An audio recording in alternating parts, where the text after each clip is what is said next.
It's now a month since 15 of the castaways moved from the cramped conditions of the schoolhouse into the accommodation units nicknamed the pods.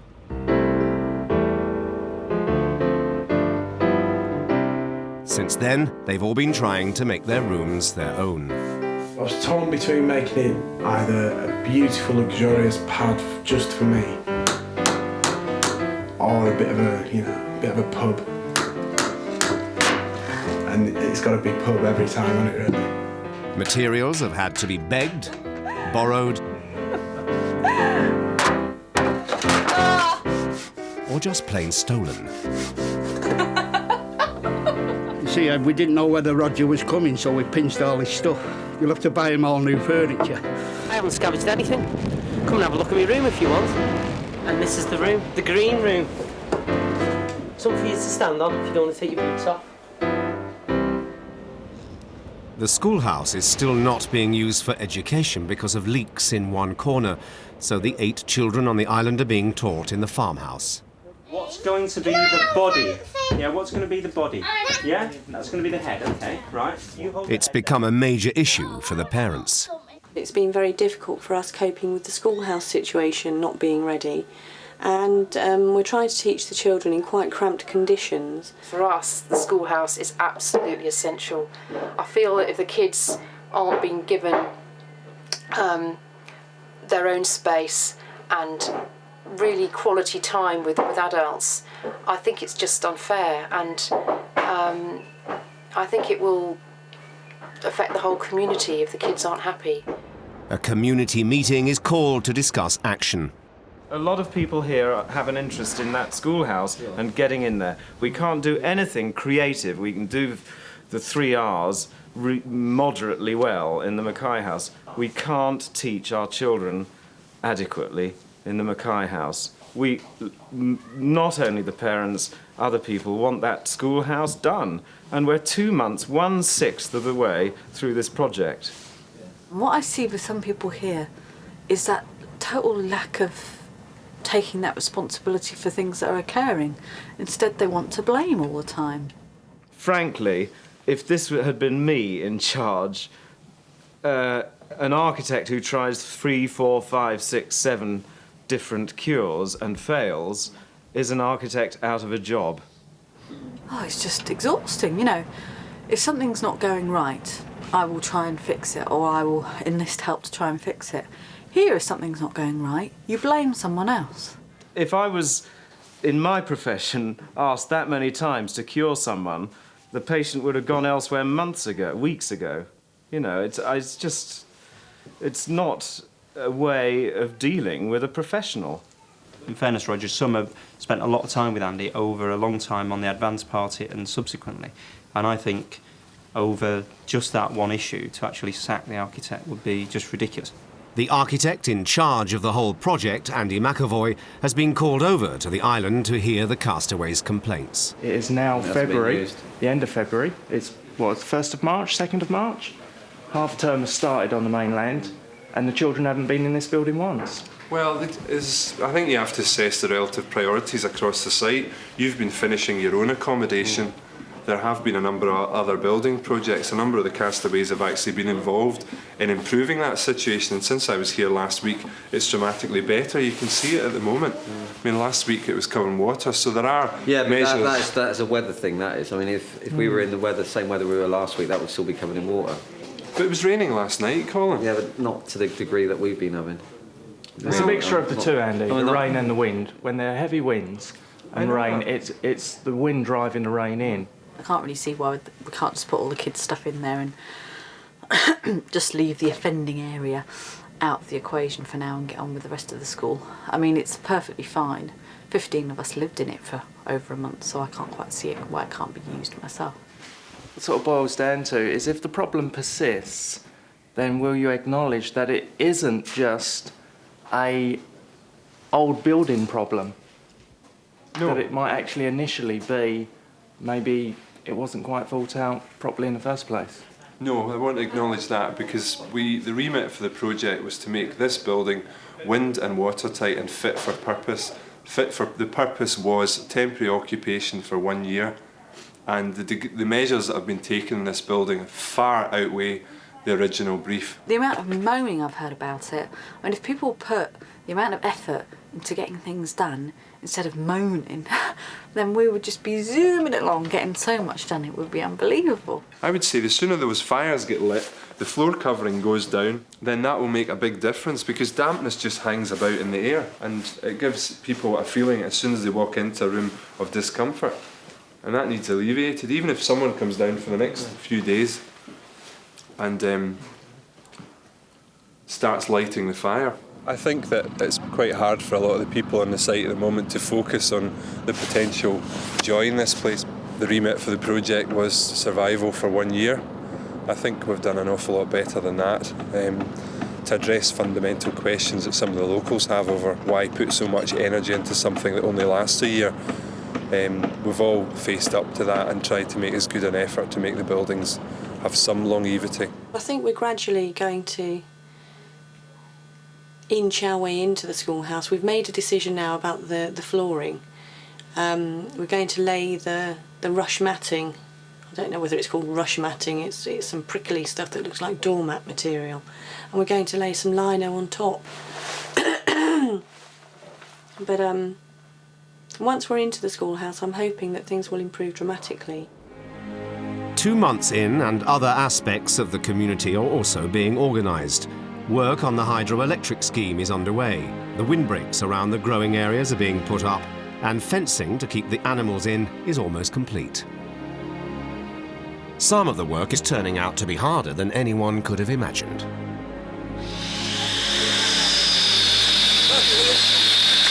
Even the angle rider won't touch it.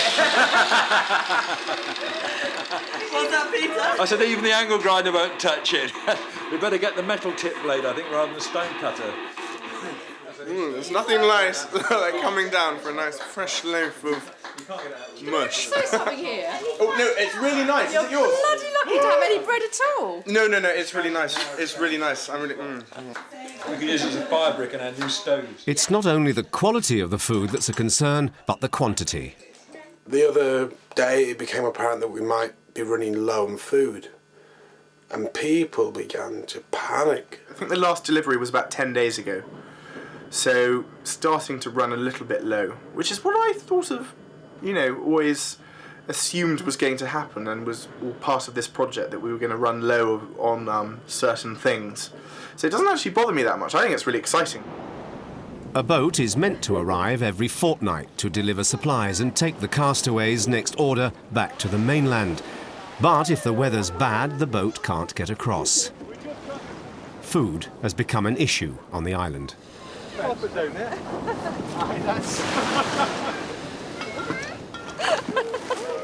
Contraband! There's so much greed. And it is causing fraying of tempers and quite a few arguments and a bit of backstabbing and people saying, oh, well, so-and-so had an egg, why can't I have one? So-and-so should have left it for the children. Greed is the thing that has horrified me the most about what's here and the way people have acted. It's not a nice thing to see. What are the goodies? I think we ought to check out. That's from me.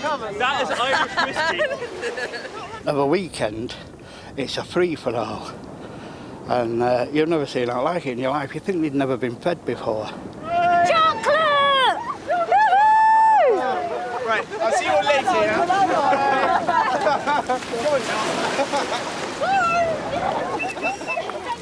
Woo! Fox's Classics! No, we want to leave them in here. I think we'll leave those in there for now. But when you see something arrive that is for everyone, and someone has chosen to take half of what is available for their own use, that's a hard one to tolerate, really hard one. We even fetched some stuff from the beach, and from the beach to the kitchen, some went missing. So, I mean, how can you work with people like this? The community has devised a rota that puts each castaway on kitchen duty once every 9 days. Ray thinks his skills are better used in building work. He's refused to take his turn in the kitchen and has asked Cassie to take his place. It's causing friction between him and Peter. Hope you're hungry, boys.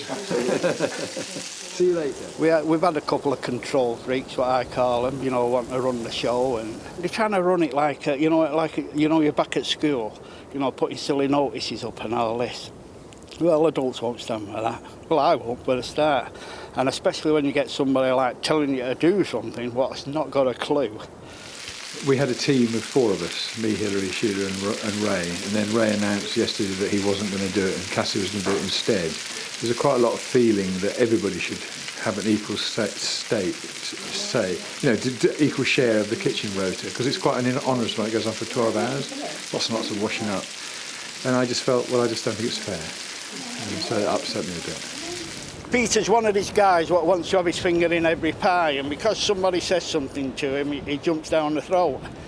Like he jumped down Tammy's throat, but when he tries it with me, it doesn't work. So if somebody says arbitrarily, well, I'm not doing it, it doesn't seem fair to me. And fairness is something I feel very strongly about. I'm not here, Paul, to do what they want to do. Right? I was here to do a video diary, do a bit of work, which I've done. And I've done it for 10 weeks. And some of these, they're just not going to control my life 24 hours a day like they'd like to do. They probably work somewhere in the city or something like that where they control other people. Well, they're not going to do it with me here. There are quite clearly certain people that like being in the kitchen, a group that like to be in the kitchen, and maybe Ray's right, maybe you could trade off. But if there's any trade-offs going, I want to be on part of that as well. I actually think I'm more effective outdoors. You won't get me arguing or fighting and all this lot. I'm just going to let them get on with it. All right.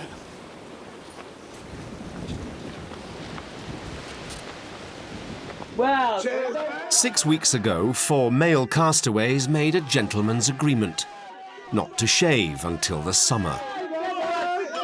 But today, one of them's lost his nerve.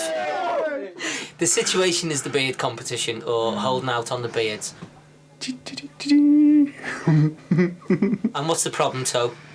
Ben ain't got a beard. He has. It's just that we just feel, as a group, that is trimming it. And we have said it once or twice. Yep, we've told him. But he denies it.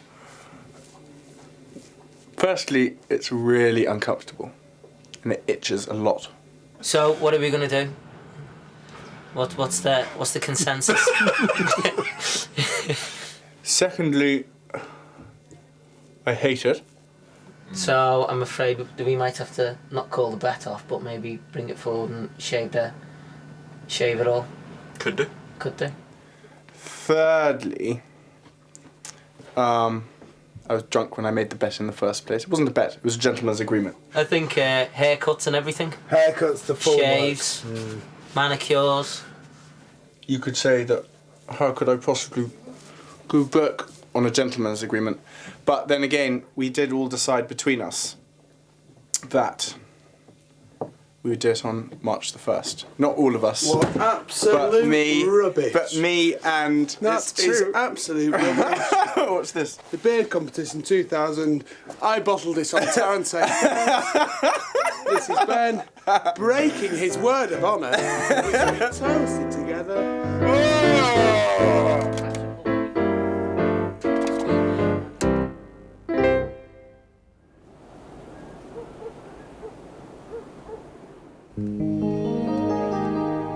Just over a month ago, Trish's dog, Fran, gave birth to a litter of puppies. Puppy number 5 is arrived. It's a boy.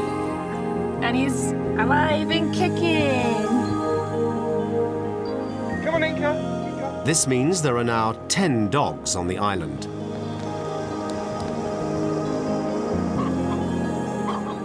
Ron already has a dog, Charlie, but he and Julie have decided they each want to keep a puppy. But not everyone's happy about the new arrivals. Should have drowned in them at birth. Right, I've got to be going, bye. It's the main topic at the weekly community meeting. I do not want any more dogs in this community. There are then nearly as many dogs as children, and it's a completely different game for me, and it's not a game I would have ever joined to know that many dogs around. I really want one. I really want one, and having helped give birth to them, if you like. Not give birth to them, but midwife for them. They're very special to me, and I would love to have one of them. I'd love another puppy because Charlie is 13, she won't last forever, and selfishly it will cushion the blow for me when Charlie goes. For the project now to change substantially, in my view, with 2 further puppies, and let's face it, puppies share our living space. That's a big change for me. If we keep these 2 puppies, I would like to know if that is going to make your family very unhappy, or if it would actually force you to leave as a family. I'm close to quitting this because of several things that have just not materialised. Our plans are we have certain aims here, and currently it looks as though we can't attain them. You know, if anyone leaves this community, then really we've all failed, because if we can't, as human beings, all pull together and support one another, then I think that's a real shame. I don't feel calm about it, but what I don't want is anybody to think that I'm a quitter on a one-issue basis. Roger's the only doctor I've seen that needs a doctor. Roger... The man's neurotic. The man's just... Who picked Roger? He doesn't like animals, he doesn't like dirt, he doesn't like mud, he doesn't like the weather. I find out that Roger and Rosemary may well be leaving. And it surprised me really how saddened I am at that. Roger looked very, very pale and really troubled. And it was distressing for a lot of the community. I know Liz got upset, Ben got upset, a number of people got upset. I really, really do not want them to leave. And it's sad, and I've said that to him. So I hope he rethinks. Oh, look at that! Look, this little one here. The debate continues to rage. I mean, I've never talked so much about dogs before, I must say. And, you know, big long debates about dog poo and how it should be managed and where it should go and, you know, how... Oh, gosh, I mean, it just went on and on and on. Well, I must say, I'm getting concerned about the number of dog poos what are about. I would be absolutely gobsmacked if any of you can tell me that you've seen Charlie crapping. You are so lovely.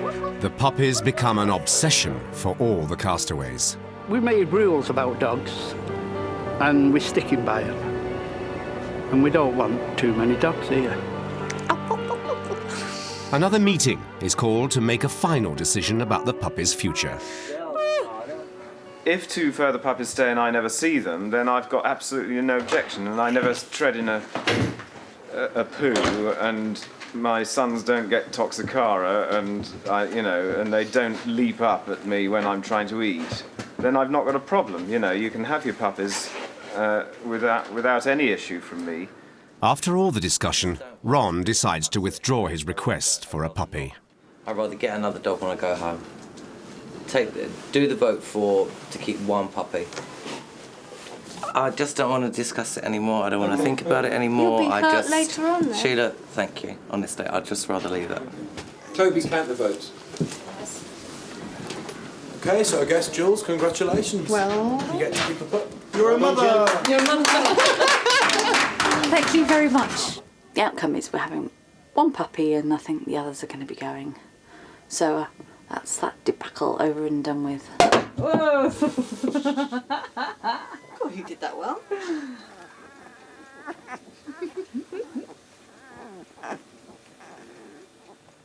I did think that the dog stuff was a really overreaction. She didn't even really twitch. There you go, Chuckle. Thank you very much. Well, let's pour the others first. Sorry, did you speak? Did you speak? And I decided that I wouldn't take one of the puppies on because I didn't want to be here and feel that people were watching me, how I was bringing out the puppy, where the puppy was doing wee, where it was allowed, where it wasn't allowed. And that just wasn't sort of how I want to bring up a Poppy. I'm a mummy. Peter said, Jules, you don't want a puppy, you want a baby. You want to have a baby. That's what you should be having. Not that I'm trying to push myself forward for the job, you understand, but you want to have a baby. Oh, there was something else. Well, I was going to say, what do you think the boys are missing? They are gagging for a shag. Well, that was it. Still haven't been laid. What is it? The 6th of March. So it's been like 3 months. December, Jan, Feb. Next on my list it says women. I've got no idea why I wrote that down. I like women. I don't know.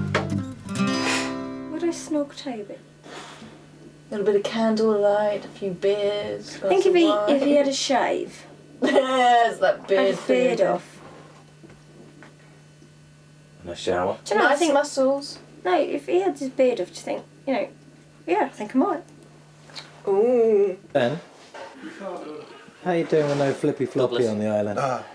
Well, hopefully Ray's going to send some over, so we'll have some flippy floppy. Flipsy flopsy, actually. It's not flippy floppy. Flippy floppy. Depends how you do it. Well, it's been that long, I'd just get a flipsy, I wouldn't get the flopsy in. It'd be over too quick. Flipsy, oh shit, like that. Get a double knot on your trainee, that's it. That's your foreplay over and done with undoing your shoes. Trevor?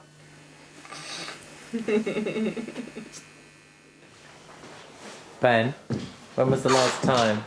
When was the first time you done? Would you snog Peter? No. I think of a lot of things I've done with Peter, and snogging's not one of them. Oh no. No. Decapitation might be another one. Oh, Tammy. No, I'm only joking. No, he's always got custard and bits of biscuits in his beers. He does though. You can always lick him out and have a snack halfway through. You know, stop the tonguing, stop, have a little snack. No. And then go back to it. No. The castaways have now been on the island for 10 weeks.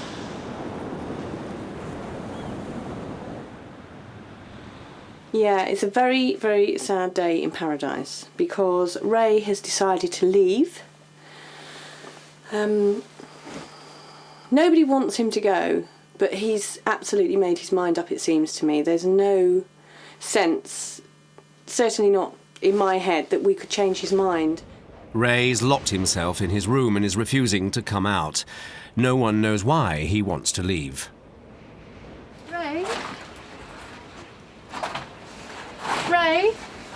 Ray, can I talk to you?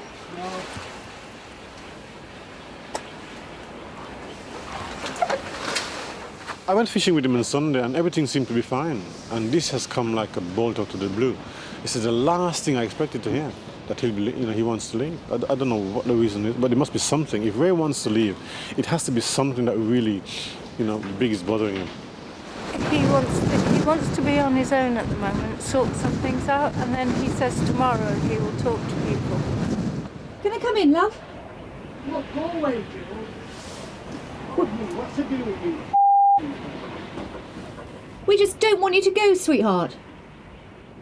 We don't want you to go. I don't want you to go. Ray, you're going to miss so much, sweetheart, if you go now. It's only just coming together. Everybody has noticed over the last week or two there's been a bit more of a recluse, and that he isn't that big bouncy character that we've all grown to like or to hate, in one form or another. So he's just really backed off and has decided that that's it, he wants to go. Where's the old git? Yeah. He's locked in. No provisions for 4 months. I think he's used to operating in a certain social context, which he does very well, which is work hard, drink hard, fight comes along, threaten violence, use violence if necessary, work hard again, drink hard again. And he is a lovely guy, but I think he has found it harder than anyone else to operate here. Ray? Ray? Thrawn! You're not going to let me in? He must have thought on it, because he's started drawing back a while ago, a week or so. And I think that's it. I honestly think he's going to go. He won't change his mind now. I'd put money on it. Definitely. What? So much would go away. Will you let me in then?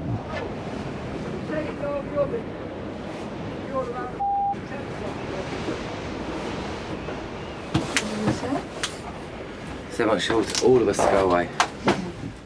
I know he's been upset by the fact that his building has been, shall we say, people have not regarded his building as being of the highest quality. He's had to face the architect saying to him, no, that's not in the right place, or it's not right, it has to come down. His meat store had to be taken down almost as soon as it was built because it was just right, it's just wrong. His first bridge that he built was condemned by the health and safety. The lid that he was building on the toilets blew off.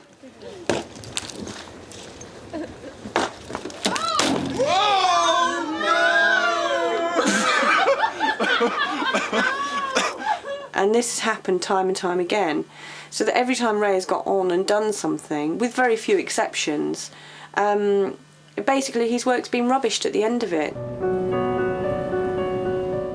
The following day, Ray's emerged and still seems determined to leave. The next supply boat is due in 2 hours. As far as anyone can tell, he plans to be on it when it goes. He said several times he's going to leave before, but he's just been messing. And a lot of the time he's joking and stuff, but this time he's going.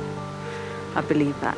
How can you leave this, Ray? Especially just when things are getting easier and better. But not everything goes according to Ray's plans.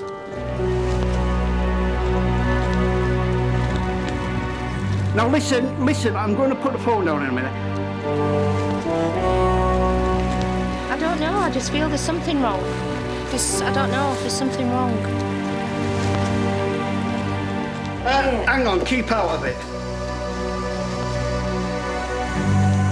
Ray?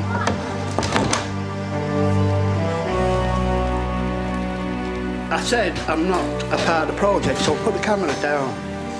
He was filmed coming here, so he should be filmed going. Gross misconduct. Yeah. Right, that's okay with me. Sorry, Ray. You're not all bad, but you're not all good either. You've got to live with that. You've betrayed the whole project.